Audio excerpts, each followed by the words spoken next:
ఇవాళ ఎట్లా మాట్లాడతాడు? నేనేదో ఊహించుకున్నాను, ఇక్కడ ఊహించుకొని వచ్చిన తర్వాత సూపర్ 6 సూపర్ 7 సూపర్ 10 రకరకాల కార్యక్రమాలు తీసుకొని ఇవాళ ఆ కార్యక్రమాలని అమలు చేసే పరిస్థితి లేదు, నాకు భయం వేస్తుందనే మాట మాట్లాడుతూ ఉన్నాడు. నిజంగా ప్రజాస్వామ్యంలో ఇంతకంటే దారుణమైనటువంటి, ఎందుకంటే ఒక రాజకీయ నాయకుడిగా ఒక నిబద్ధత ఉండాలా. ఒక మాట చెబితే ఎన్నికల వాగ్దానాల్లో కానీ ఒక మాట చెబితే ఆ మాట మీద నిలబడే నైజం కలిగినటువంటి వ్యక్తులుగా రాజకీయాల్లో కొనసాగాల. జగన్మోహన్ రెడ్డి గారు చూసి నేర్చుకోవయా.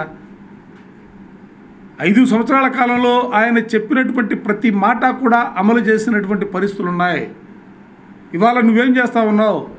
ఈ ప్రభుత్వం ఏం చేస్తూ ఉంది? మళ్ళా యూటర్న్ తీసుకున్నటువంటి పరిస్థితులు. ఇవాళ వైఎస్ఆర్ కాంగ్రెస్ పార్టీగా మేము ప్రశ్నిస్తున్నటువంటి పరిస్థితులు కాదు, సమాజంలో ఉన్నటువంటి మేధావులు సైతం కూడా మిమ్మల్ని అడుగుతూ ఉన్నారు. ఆశలు పెట్టుకున్నటువంటి ప్రజలు మీ వైపు ఆశగా చూస్తూ ఉన్నారు. తల్లికి వందనం ఉన్నావు, ఈ సంవత్సరం లేదా స్కీము, ఆ నెక్స్ట్ ఇయర్ ఏముంటుందో ఏముంటుందో తెలియనటువంటి పరిస్థితులు. గ్యాస్ అన్నారు, గ్యాస్ కనిపించట్లా, ఎక్కడా కూడా గ్యాస్ కూడా ఈ సంవత్సరానికి లేదనే మాట చెప్తా ఉన్నారు. అసలు ఇంకా ఏ స్కీములు ఉంటాయో ఏ స్కీములు ఉండవో కూడా తెలియనటువంటి అయోమయమైనటువంటి పరిస్థితుల్లో ఇవాళ ఈ ప్రభుత్వం ముందుకు సాగుతున్నటువంటి వైనానికి కూడా ఈ సందర్భంగా చెబుతూ, ఎందుకంటే ఇవాళ ప్రభుత్వానికి కూడా గౌరవ ముఖ్యమంత్రి గారు, ఎందుకంటే మాజీ ముఖ్యమంత్రి గారు జగన్మోహన్ రెడ్డి గారు కూడా చాలా స్పష్టంగా చెప్పారు, మీకు ప్రజలు ఒక అవకాశం ఇచ్చారు, మీరు అవకాశాన్ని అందిపుచ్చుకోండి, మీరు చెప్పినటువంటి ప్రతి మాట కూడా అమలు చేయమనే మాట ఇవాళ వైఎస్ఆర్ కాంగ్రెస్ పార్టీ మాట్లాడుతున్నటువంటి పరిస్థితులు. అందుకే చూస్తూ ఉన్నాం మేము కూడా ఈ పరిపాలన గురించి.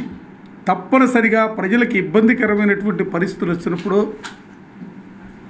ప్రజల హక్కులను హరించే పరిస్థితులు వచ్చినప్పుడు తప్పనిసరిగా ఏ పేద ప్రజల కోసం ఈ రాష్ట్రంలో పరిపాలన మేము కొనసాగించామో, వాళ్ళ జీవితాల్లో మార్పు తీసుకురావడానికి ఆలోచన చేశామో, ఆ పేద ప్రజల పక్షాన వైఎస్ఆర్ కాంగ్రెస్ పార్టీ జగన్మోహన్ రెడ్డి గారి నేతృత్వంలో తప్పనిసరిగా ఎంతటి పోరాటానికైనా కూడా సిద్ధంగా ఉందన్న అంశాన్ని కూడా ఈ సందర్భంగా చెబుతా ఉన్నాం.